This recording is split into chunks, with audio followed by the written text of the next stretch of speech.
Assalamualaikum warahmatullahi wabarakatuh. Selamat berjumpa di Ruang Pintar. Kali ini kita akan membahas soal tes P3K pada kompetensi teknis. Nomor 11. Jika ingin membangkitkan rasa ingin tahu dan gemar membaca, maka cara efektif yang akan Anda lakukan adalah kata kunci di sini yaitu membangkitkan rasa ingin tahu dan gemar membaca.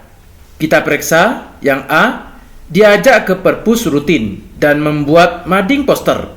Ini meningkatkan gemar membaca, tapi rasa ingin tahu belum, sehingga ini adalah salah. B, diajak ke laboratorium sains dan mencari literatur tentang sains. Saat diajak ke laboratorium sains, maka rasa ingin tahu akan muncul. Dan mencari literatur, maka gemar membaca akan muncul, sehingga yang B yang benar. Kita periksa yang C, kegiatan membaca rutin setiap pagi sebelum masuk ruangan dan membuat majalah dinding. Dengan membaca, maka gemar membaca muncul, tapi rasa ingin tahu tidak ada. Maka ini adalah salah.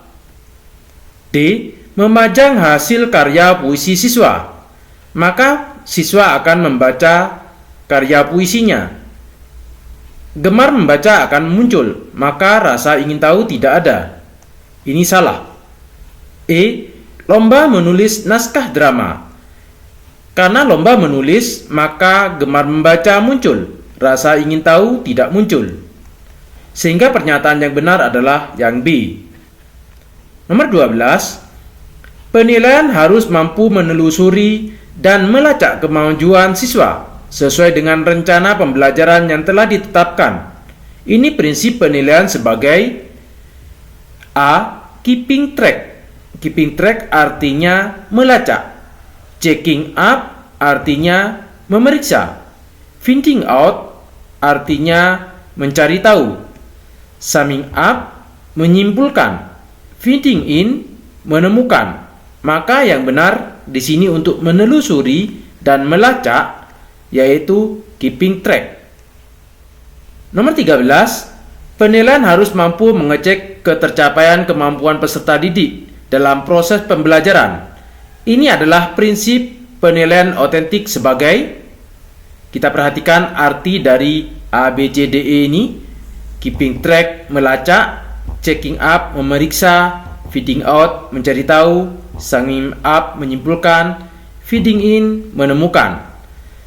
Karena di sini untuk mengecek berarti untuk memeriksa, yang B, checking up. Nomor 14, guru menguasai bidang keilmuan lain yang menunjang proses pembelajaran adalah kompetensi pedagogik, profesional, kepribadian, sosial, budaya. Kalau pedagogik artinya guru mempunyai ilmu pendidikan yang berfokus pada teori dan praktik mengajar. Kalau profesional artinya menekankan pada kemampuan guru dalam menguasai materi. Karena di sini menguasai bidang ilmu lain berarti ilmu kependidikan yang berfokus pada teori dan praktik mengajar, yaitu pedagogik. 15. Dalam mengawali pembelajaran, Pak Mamas Nendar menyampaikan suatu permasalahan guna menggugah dan menimbulkan penasaran-penasaran para siswanya. Langkah tersebut bertujuan untuk mendorong para siswa agar mau mengembangkan kreativitasnya.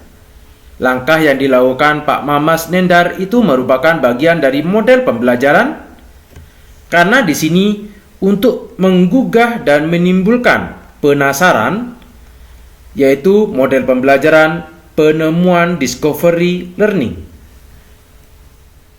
Nomor 16, dalam mengawali pembelajaran, Pak Ali merumuskan pertanyaan, mengumpulkan data atau informasi dengan berbagai teknik, mengasosiasi, menganalisis atau mengelola data informasi, menarik kesimpulan, serta mengkomunikasikan hasil yang terdiri dari kesimpulan untuk memperoleh pengetahuan, keterampilan, dan sikap.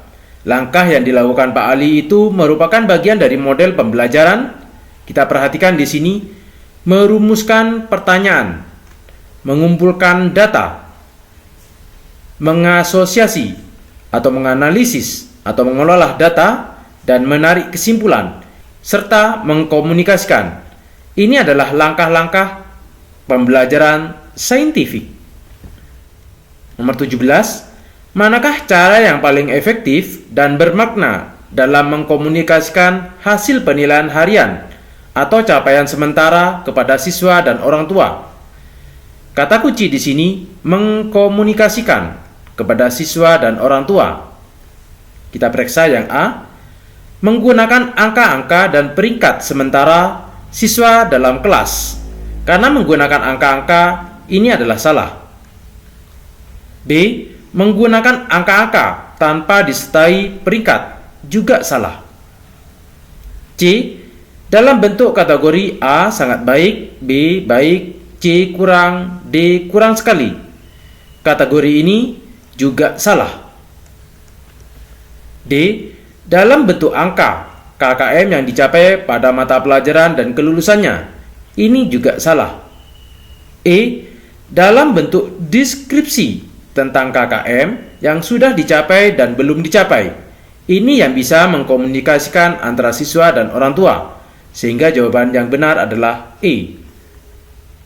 18. Penilaian yang dilakukan oleh seorang guru harus dapat menilai kemampuan siswa sesuai dengan tuntutan kurikulum dan meliputi berbagai aspek. Hal ini sesuai dengan prinsip B, menyeluruh. 19. Salah satu indikator yang dapat menunjukkan kualitas butir tes uraian yang baik adalah, kita perhatikan di sini kata kuncinya adalah kualitas butir tes uraian. A, menuntut jawaban berupa ungkapan pendapat siswa. Maka pernyataan ini adalah yang benar karena berupa ungkapan pendapat siswa berkenaan dengan tes uraian. Kalau kita periksa yang B, menuntut jawaban berupa fakta-fakta yang sebenarnya. Ini salah. C, ditulis dalam bahasa Indonesia yang baik dan benar. Tidak harus seperti ini karena berbentuk uraian. D, ditulis oleh guru yang mengajar di kelas. Ini salah. Tidak harus ditulis oleh guru. E, pertanyaan tidak berupa kalimat yang panjang. Bisa juga berupa kalimat yang panjang. Maka ini adalah salah. Nomor 20, berikut ini merupakan faktor-faktor yang perlu diperhatikan dalam mengembangkan kisi-kisi tes uraian.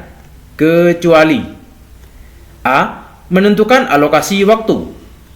Ini benar. B, menentukan pokok bahasan. Ini benar. Menentukan indikator tujuan. Ini salah, seharusnya ada di RPP. D, pendistribusian butir soal. Ini benar, karena kecuali, maka jawabannya adalah yang C. Demikian pembahasan soal tes. Terima kasih. Assalamualaikum warahmatullahi wabarakatuh.